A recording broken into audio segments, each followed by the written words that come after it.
하나님께서 주시는 하나님 말씀은 이사야서 우리 1장 18절로 20절입니다.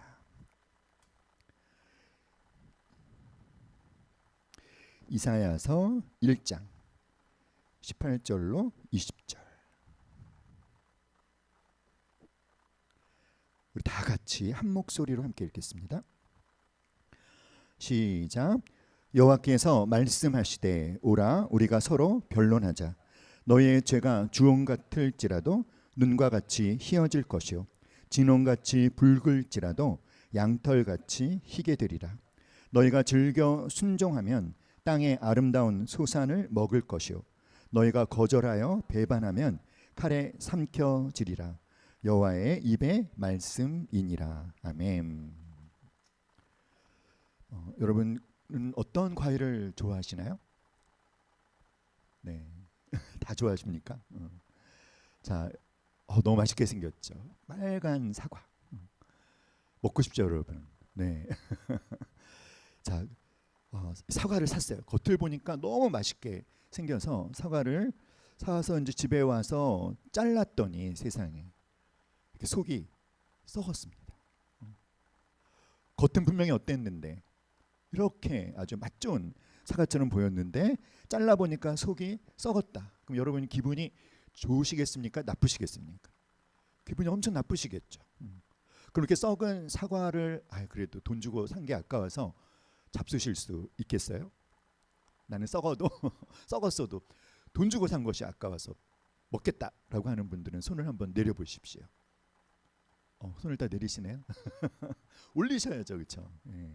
자, 그러니까 누가 사과나 뭐 복숭아나 배를 이렇게 선물로 주셨는데 겉은 멀쩡한데 잘라 보니까 속이 썩었다. 그러면 정말 우리 속이 너무 상할 거예요, 그렇죠?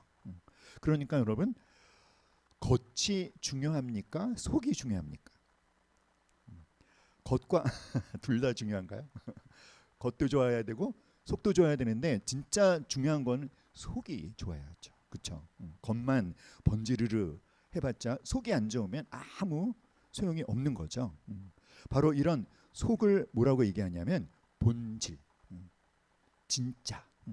그러니까 모든 것이 본질, 진짜가 가장 중요한데 겉만 번지르르하고 속이 썩은 것은 진짜 뭔가 심각하게 잘못되고 문제가 있는 것입니다. 그런데 오늘 우리가 이사야서 1장을 읽었는데 이 이사야 1장에서 하나님께서 이사야에게 부르심을 허락하시고 이사야에게 메시지를 주실 때의 이 남유다의 상황이 겉은 번지르르 하지만 속은 완전히 골마 터진 이 썩은 사과와 아주 똑같은 상황이었어요. 이사야 선지자는요 남유다의 선지자였는데 많은 사람들이 이 이사야가 왕족 출신이었을 것이다 이렇게 생각을 합니다. BC 740년부터 700년까지 사역한 선지자였는데 이 이사야 선지자는 우시야, 요담, 아하스, 히스기야 4대에 걸쳐서 활동했던 선지자입니다. 그런데 이제 이 시기에 이 남유다가 국가적인 아주 심각한 위기를 두 번이나 극복을 하게 됩니다. 첫 번째 위기는 아하스 왕 때.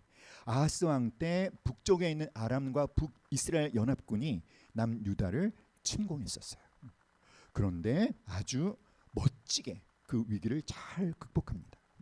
근데 두 번째 얘기는 언제 있었냐면 이 아하스 왕의 아들인 히스기야가 왕이 되었을 때 그 무시무시한 아수르 제국이 남유다를 침략해 왔죠. 사네립 왕이. 이 아수르 제국은 뭐 그 당시 세계를 제패했던 아주 흉악한 제국이었는데 이 어마어마한 이 아수르 제국 10만 명 넘는 대군을 이끌고 남유다를 쳐들어왔습니다. 그러니까 진짜 너무나 힘든 국가적인 어떤 존폐의 위기를 만났지만 그런데 그 위기를 잘 극복합니다. 이겼어요. 남유다가 승리를 했습니다. 이때의 남유다가 그래도 군사력도 꽤 강했고 경제력도 꽤 괜찮았고 무엇보다도 하나님을 향한 제사, 요즘 식으로 얘기하면 예배를 굉장히 열정적으로 드렸습니다.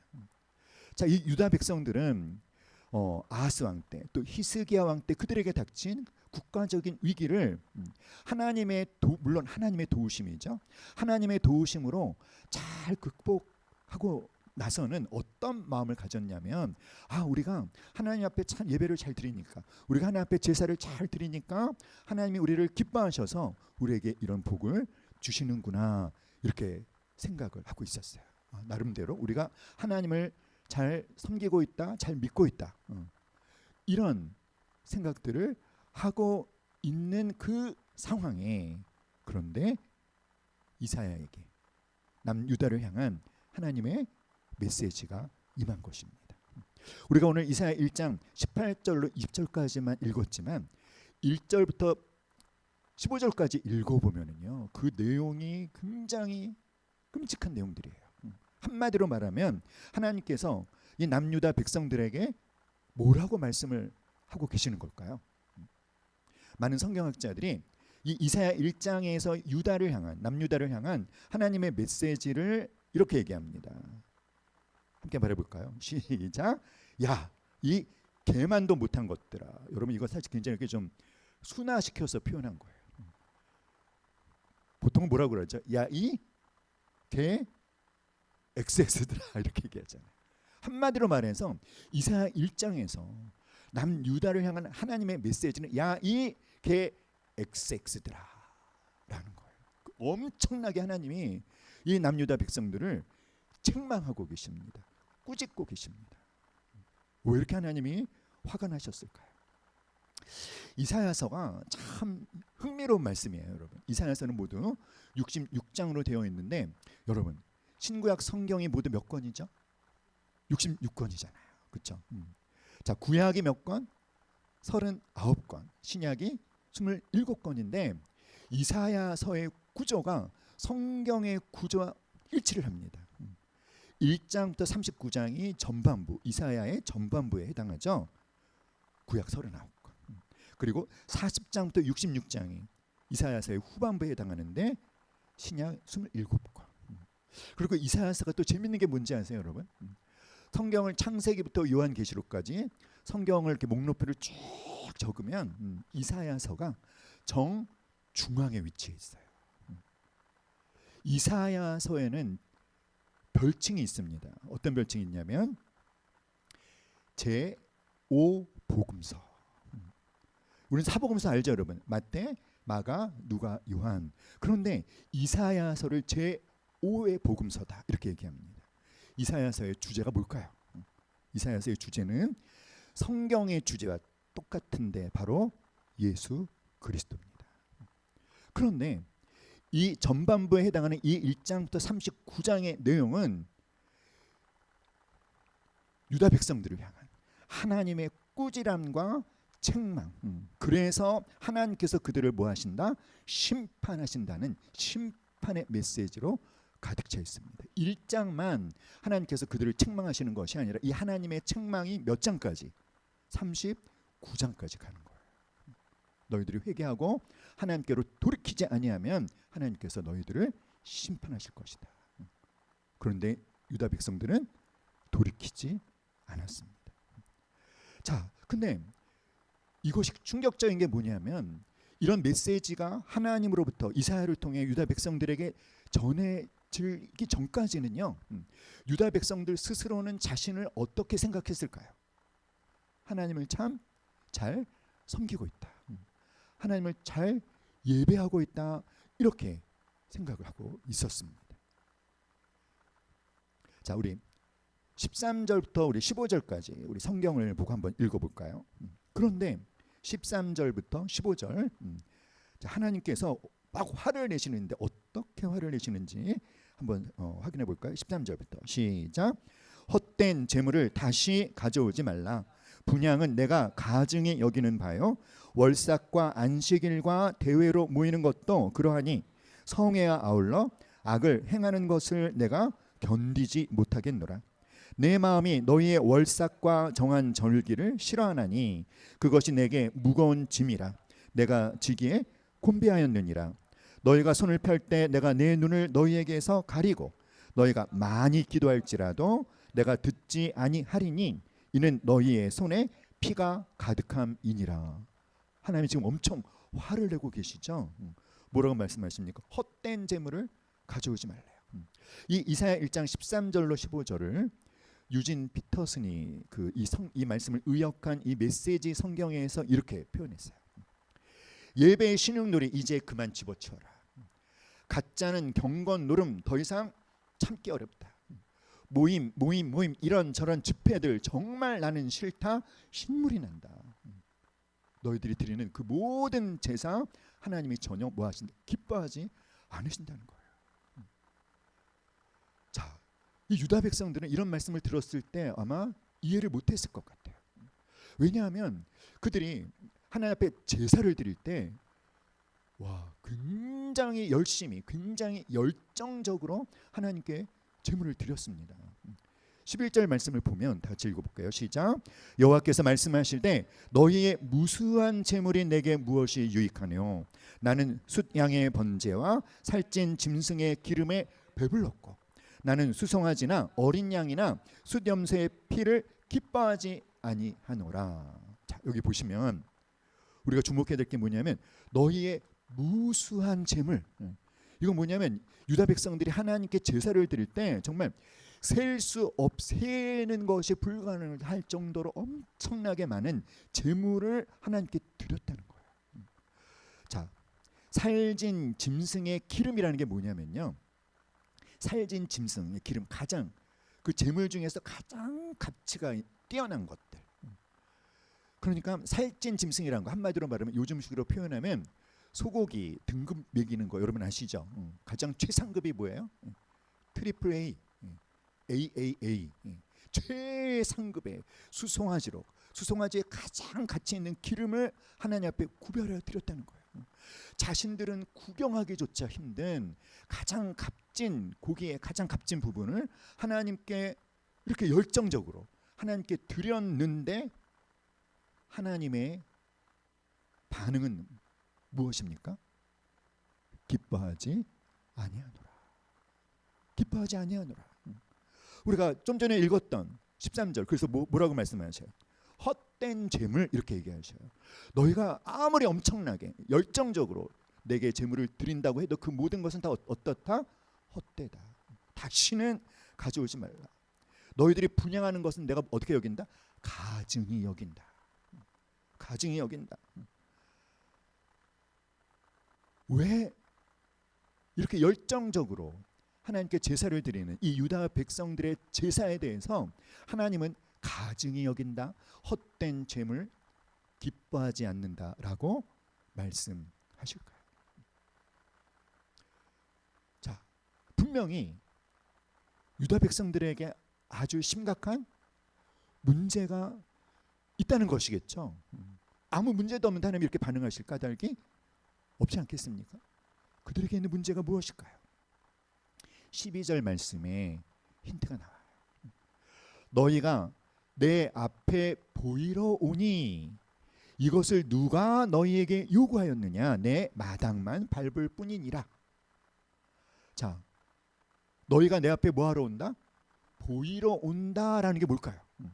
그들이 그렇게 무수한 제물을 하나님 앞에 드리고 살진 짐승의 가장 가치 있는 기름을 하나님 앞에 드리는 그것이 그 동기가 뭡니까? 목적이 뭡니까? 뭐 하려고? 자신들을 과시하려고, 자신들을 드러내려고. 그러니까 하나님께 제사를 드리는데 누구를 위해서 그 제사를 드리는 것입니까? 자기 자신들을 위해서. 그러니까 이 유다 백성들의 문제가 뭐였냐면 바로 자기 중심적인 신앙이었다는 거예요. 자기 중심적인 신앙. 하나님을 위해서 예배를 드리는 것이 아니라 나의 만족을 위해서 예배를 드리고 있었다라는 것입니다. 말로는 입술로는 하나님을 위한다라고 하지만 그러나 실상은 누구의 만족을 위해서? 내 만족을 위해서. 사랑하는 여러분, 우리도 한번 이 시간 진지하게 생각해 볼까요? 우리가 지금 주일날 이렇게 예배를 드리고 있습니다. 그런데 우리는 과연 왜 예배를 드리러 왔을까요? 우리는 누구를 위하여 예배를 드리러 왔을까요? 사랑하는 여러분, 많은 성도들이 예배에 참여하고 설교를 듣고 오늘 은혜 받았습니다 라고 말할 때가 언제인지 아세요? 내가 필요로 하는 어떤 메시지를 들었을 때 그때 목사님 은혜 받았어요. 그래서 사실 저는 이렇게 은혜 받았어요라는 표현을 별로 안 좋아해요. 그러니까 나중심적인 거죠. 우리가 뭔가 내가 만족할 때, 내 안이 뭔가로 채워질 때, 내 안이 무엇인가로 충족이 되어질 때, 항상 누가 기준입니까? 내가 기준이라는 거예요. 중요한 것은 하나님께서 무엇을 원하시는가, 이것이 관심이 아니라 내가 무엇인가로 채워지기를 원하는 거죠. 그래서 이렇게 얘기합니다. 성도들이 예배 드리러 교회에 가는 것과 많은 사람들이 영화를 보기 위해서 극장에 가는 것이 동기가 똑같다는 거예요. 여러분 영화에 극장에 영화 보러 뭐 하러 가십니까? 내 만족을 위해서 가는 거잖아요. 그런데 이 교회 예배 드리러 오는 성도들의 동기도 무엇이다? 나의 만족을 위해서. 그래서 예를 들면 그날 예배를 드렸는데 그 주일날 목사님 설교가 완전히 죽을 썼어요. 그러면 이제 이게 뭐죠? 은혜가 하나도 없었던 거죠, 그렇죠? 그러면 오늘 예배 어떻게? 오늘 예배 별로야. 이렇게 되잖아요. 그런데 여러분, 정말 목사님이 설교를 죽을 써가지고 내가 그 말씀을 통해서 얻은 게 하나도 없다. 그러면 진짜 여러분이 예배를 제대로 드린 것입니다. 온전히 하나님을 위한 시간으로, 나를 위한 시간이 아니라 드려졌으니까. 한번 말해볼까요? 예배가 정말 제대로 드려졌다. 사랑하는 여러분, 그래서 우리가 진짜 점검해 볼 필요가 있어요. 내 신앙이 나 중심적인 신앙인지 하나님 중심적인 신앙인지, 여러분의 신앙이 나 중심적인 신앙인지 하나님 중심적인 신앙인지 분별할 수 있는 방법을 알려드릴까요? 알려드릴까요? 알고 싶으십니까? 얼만큼 알고 싶으십니까? 내 신앙이 나 중심적인지 하나님 중심적인지 알 수 있는 방법은 뭐냐면, 내가 말씀을 듣고 깨닫고 믿게 된 것을 내 삶 가운데 실천하느냐 하지 않고 있느냐를 보면 알 수 있어요. 내가 믿고 있는 것을, 내가 듣고 말씀을 통해 깨달은 것을 내 삶 가운데 실천하고 있으면 여러분 그것은 내가 하나님 중심적인 신앙생활을 하고 있다는 증거인 것입니다. 우리 모두가 설교를 들으시면서 여러분 설교 노트를 기록하고 계시죠? 제가 한 가지 바라는 것은 여러분이 설교를 듣고 나서 설교 내용만 기록하는 것이 아니라 그 설교를 들은 내가 일주일 동안에 그러면 어떻게 내 삶 가운데 적용하고 실천할 것인지에 대해서도 기록을 하셨으면 좋겠습니다. 사랑하는 여러분, 말씀을 들었지만, 그래서 하나님 말씀에 대해서 뭔가 깨달았지만 삶 속에 실천이 없는 그리스도인을 뭐라고 하는지 아세요? 무늬만 그리스도인이다, 이렇게 얘기합니다. 명목상의 그리스도인이라. 여러분 들어보셨죠? 무늬만 그리스도인. 이 무늬만 크리스찬은요, 그냥 교회를 왔다 갔다 할 뿐이지 자신의 신앙 가운데 하나님의 말씀을 뭐 하는 것이 없다? 실천하고 적용하는 것이 없어요. 사랑하는 여러분, 여러분이 무늬만 그리스도인이 아니기를 간절히 기도합니다. 그런데 유다 백성들은 어땠다? 그들은 바로 무늬만 그리스도인이었다는 거예요. 13절에 보니까 뭐라고 말씀하시죠, 여러분? 성회와 아울러 악을 행하는 것을 내가 견디지 못하겠노라. 성회는 무엇이죠, 여러분? 하나님께 그들은 제사를 드렸잖아요, 그렇죠? 근데 하나님께 제사를 드리면서 함께 뭘 행했다? 악을 행했다. 하나님을 예배함과 동시에 죄를 지었다, 이런 뜻인 것이죠. 15절에 보니까 하나님께서 뭐라 그러셨죠? 너희가 많이 기도할지라도 나는 듣는다 안 듣는다? 내가 듣지 아니하리니. 이유가 뭐죠, 여러분? 이유가 무엇입니까? 15절에 보니까 이는 너희의 손에 뭐가 가득하다? 피가 가득하다. 피가 가득하다는 게 무슨 뜻일까요? 손에 피가 가득하다는 것은 자기 욕심을 만족시키기 위해서 다른 사람을 해치는 것을 말하는 거예요. 하나님께 열정적으로 기도했지만 기도가 끝남과 동시에 자기 욕심을 채우기 위해서 다른 사람을 착취했다는 것입니다. 그러니까 한마디로 하나님 앞에 제사를 드리고 예배를 드리나 이 유다 백성들의 문제가 무엇입니까? 말씀을 삶 가운데 실천하는 삶이 없었다는 거예요. 우리에게 적용하자면 우리가 주일날 이렇게 예배를 드리지만 월요일 되면 세상 속에 내 삶의 현장에서 하나님을 믿지 않는 비그리스도인과 나를 비교해 보면 어떻다? 똑같다는 것입니다. 다를 게 별로 없다는 거예요. 똑같이 자기중심적이고 똑같이 이기적이고. 사랑하는 여러분, 그래서 우리가 진짜 나의 신앙은 교회에 있을 때 내 모습이 아니라 어디에 있을 때? 세상 속에 있을 때. 일주일 동안 내가 가정에 있을 때 내 모습, 직장에 있을 때 내 모습이 진짜 내 모습이다. 사랑하는 여러분,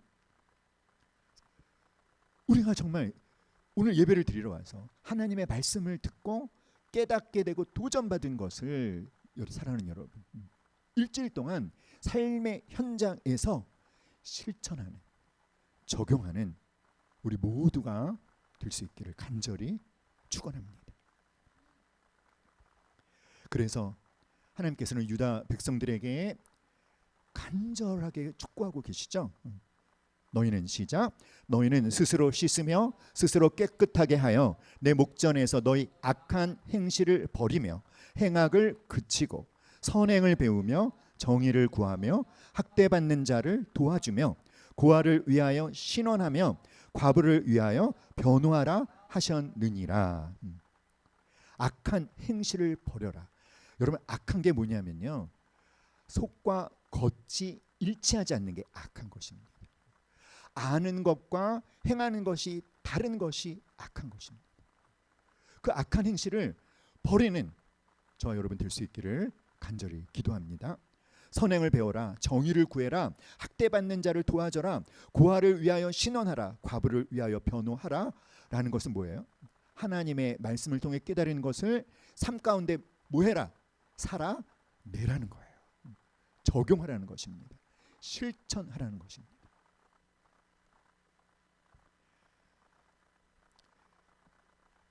학원 복음화 협의회에서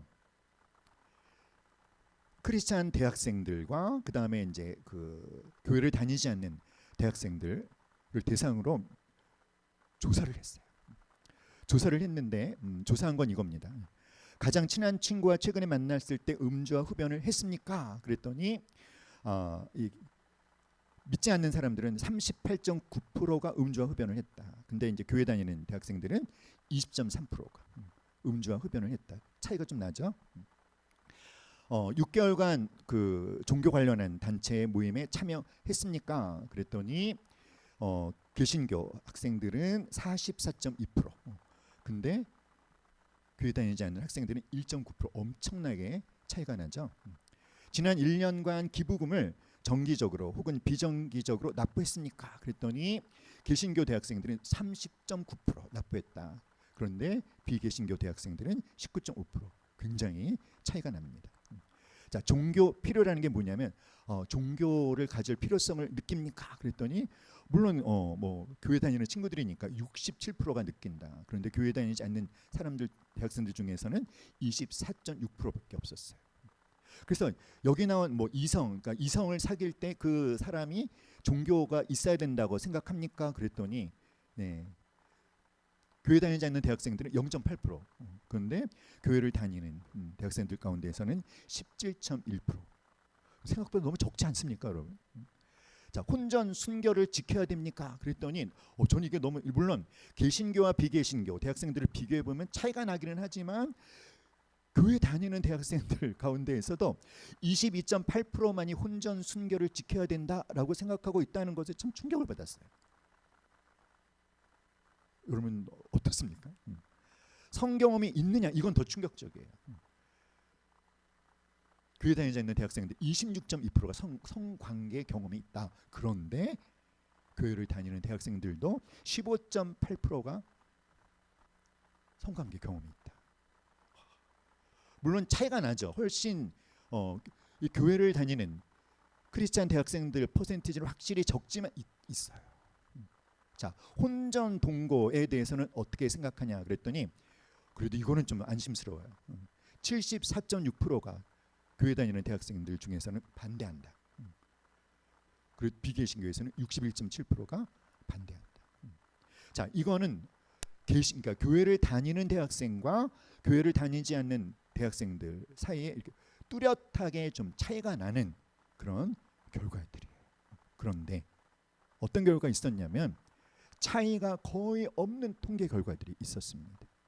교우 관계, 뭐 비정기적으로 사회 봉사 활동을 하는지 재미있는 거 스마트폰이 없을 때 불안하냐 그랬더니 거의 비슷하지 않습니까, 여러분? 교회를 다니나 안 다니나 거의 한 48.9%가 불안하다. 현재의 삶에 만족한다에서는 오히려 교회를 다니지 않는 대학생들이 더 만족을 많이 하고 있어요. 거의 매일 피곤하거나 에너지가 생기지 않는다 비슷합니다. 자살 충동 비슷합니다. 미혼모가 되더라도 아기를 낳지 않겠다 비슷해요. 통일에 대한 것도 비슷합니다. 별로 차이가 없어요. 자, 이런 통계의 결과를 어떻게 해석을 해야 될까요? 뚜렷하게 차이가 나는 것들이 있는데 별로 차이가 없는 것들을 보면 별로 차이가 없는 것들은 뭐냐면요. 이걸 좀 더 깊이 이 통계 자료를 좀 더 깊이 분석하면 일반적으로 교회가 강조하는 뭐 주일 성수라든지 뭐 11조라든지 음주 흡연 이런 것에 있어서는 굉장히 차이가 나지만 삶의 대부분의 영역에서는 그리스도인 대학생들이나 비그리스도인 대학생들이나 별로 어떻다? 차이가 없다라는 거예요. 그래서 이 분석 결과를 놓고 대학생 사역을 하는 이 사역자들이 어떤 결론을 내렸냐면 굉장히 부정적인 결론을 내렸어요. 여기서 이 대상이 된 이 개신교 대학생들은요, 어렸을 때부터 대학교 다닐 때까지 꾸준히 교회를 다녔던 친구들입니다. 그런데 실제 삶의 어떤 가치관에 있어서는 별로 차이가 없었다라는 것에 대해서 특별히 청년 사역자들이 충격을 받았어요. 그리고 너무 부정적인 결론을 내렸습니다. 한국 교회는 청년들의 신앙 양육에 실패했다. 주일은 지키지만 심지어 어떤 이성교제를 선택할 때 배우자를 선택할 때 종교의 필요성까지도 느끼지만 뚜껑을 열어보면 비그리스도인 대학생들이나 크리스찬 대학생들이나 오히려 교회를 다니는 대학생들이 비그리스도인 대학생들이 추구하는 가치관들을 쫓아가고 있다. 세속화되어 가고 있다라는 거예요. 한마디로 말하면 뭐죠, 여러분? 무늬만 그리스도인이라는 거예요. 무늬만 그리스도인이라는 거예요. 사랑하는 여러분, 이거는 물론 대학생들을 대상으로 조사한 통계 결과이지만 우리는 한번 오늘 나를 한번 비춰볼까요? 그럼 나는 어떠한가? 우리는 어떠한가?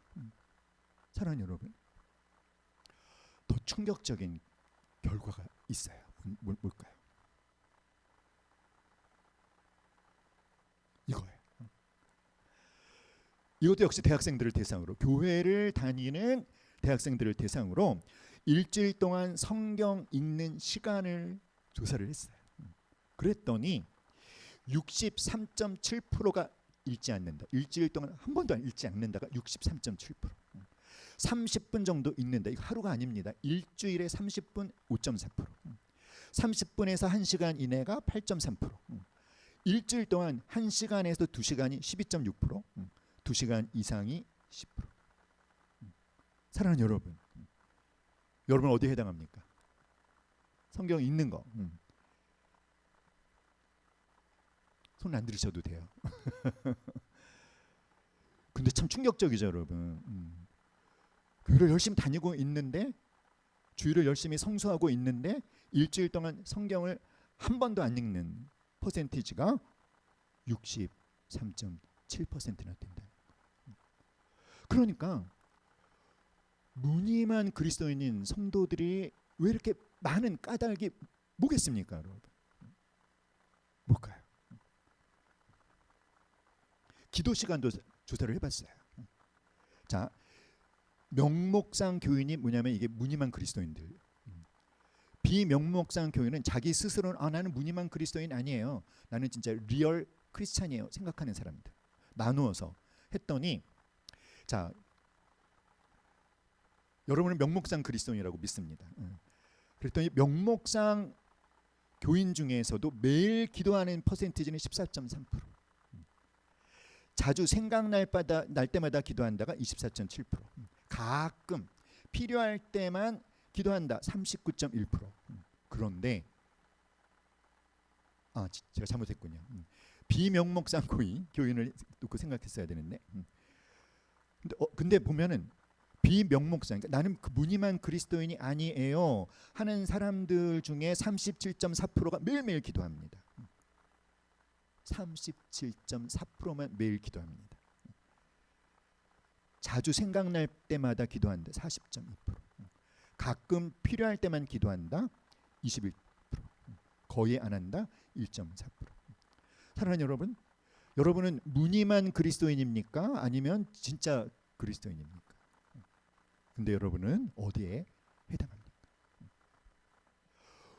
왜 예배는 드리나 삶에 실천하는 것이 없을까요?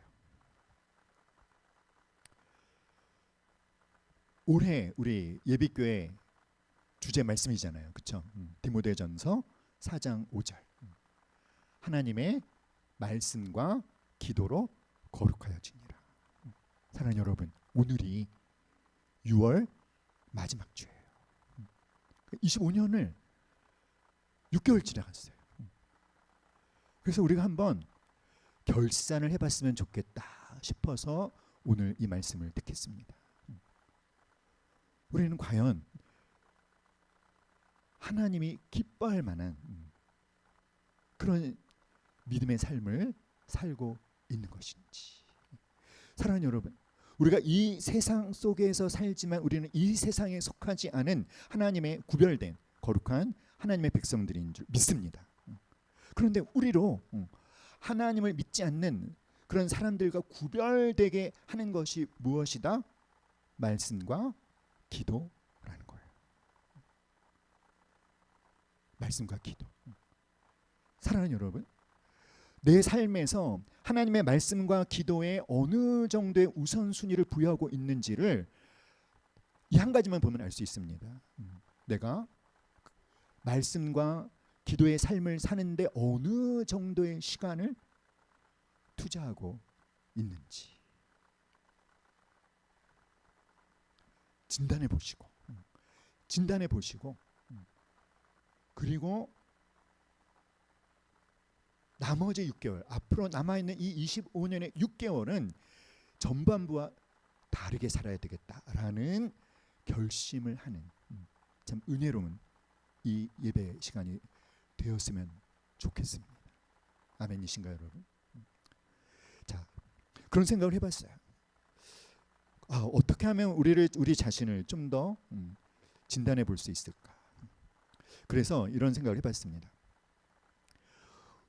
우리가 이제 그리스도인이 되는데 우리가 그리스도인이기 때문에 우리가 이제 경험하는 것들, 그래서 그 경험하는 것 때문에 우리 삶에서 비그리스도인들과 아주 다르게 나타나는 결과들이 무엇인지를 한번 생각해 봤어요. 먼저 그리스도인이 되는 과정 A, B, C가 있습니다. 여러분 자신을 점검해 보십시오. 그리스도인이 되는 과정 A는 뭐냐면 인정하는 거예요. 인정. 무엇을 인정한다? 시작. 모든 인간이 죄를 지었다는 것을 인정하는 것. 나도 죄인이다 인정하는 것이죠. 두 번째는 믿는 것입니다. 뭘 믿을까요? 예수 그리스도를 나의 구세주와 주인으로 믿는 것. 그러니까 나의 죄를 대신해서 예수님이 나를 대신해서 심판받으시고 죽으시고 부활하신 나의 구세주이시다. 그리고 그분이 또한 나의 누구이시다? 주인이시다.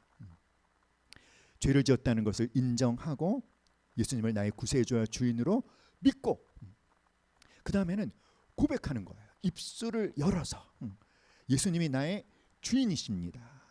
그분이 나의 구주이십니다. 사랑하는 여러분, 예수님을 나의 주인으로 구주로 고백하는 것은 이것은 뭐냐면 그분과 언약을 맺는 거예요. 내가 예수님을 누구로? 주인으로 섬기겠습니다.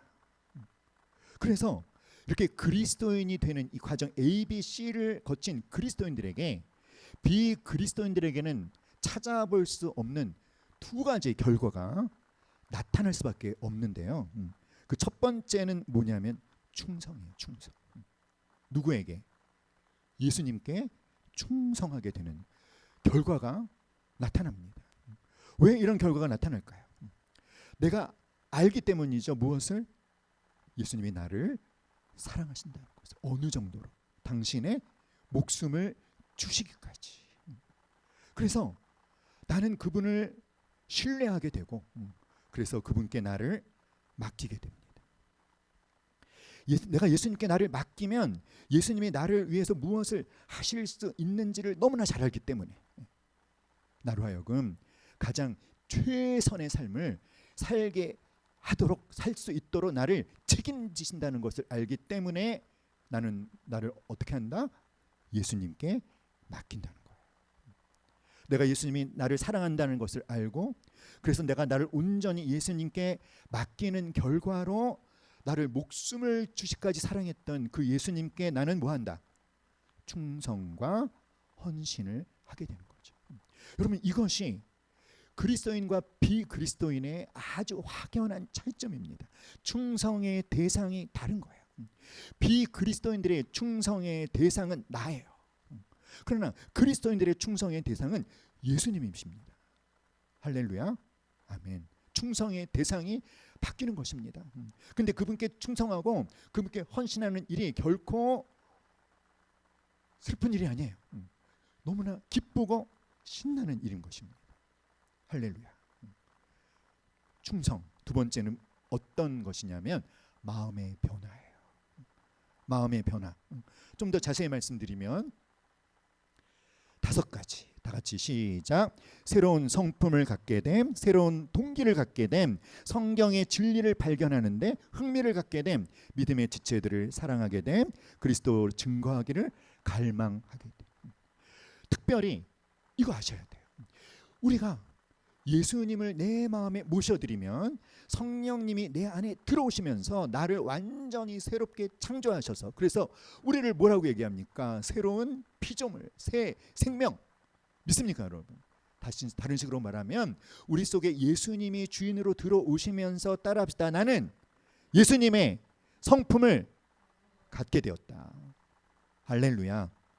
그 성품 자세히 말하면 성령의 9가지 열매가 여러분 안에 이미 심겨져 있다는 것을 믿으십시오. 심겨져 있어요. 그 씨앗이.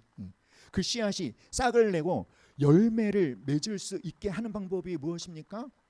말씀의 삶과 기도의 삶을 사는 거예요. 할렐루야. 두 번째, 새로운 동기를 갖게 됩니다. 어떤 동기? 자, 그리스도인과 비그리스도인의 충성의 대상이 완전히 다르다고 했죠. 비그리스도인의 충성의 대상은 누구? 나. 근데 그리스도인의 충성의 대상은 예수 그리스도. 그러니까 무엇인 어떤 일을 하는 동기가 뭐예요? 하나님의 영광을 위하여. 할렐루야. 그러면서 나를 목숨을 주시까지 사랑하신 그 예수님을 더 알고 싶고 자신의 아들을 기꺼이 내어주신 그 하나님 아버지를 더 알고 싶고 나를 옆에서 보혜사로 도와주시는 성령님을 더 알고 싶어서 무엇에 대한 흥미를 갖게 된다? 성경 말씀을 연구하고 알아가는 것에 대한 흥미를 갖게 된다는 거예요. 사랑하는 여러분, 그러므로 나는 어디까지 왔는지를 한번 진단해 보십시오. 나는 어디서부터 다시 새롭게 시작해야 되는지를 한번 진단해 보세요. 요한계시록에서 소아시아 에베소 교회 성도들에게 예수님 말씀하시잖아요. 너희가 어디서부터 떨어진 것을 생각하고 너희들의 처음 행위를 회복하라. 할렐루야. 사랑하는 여러분,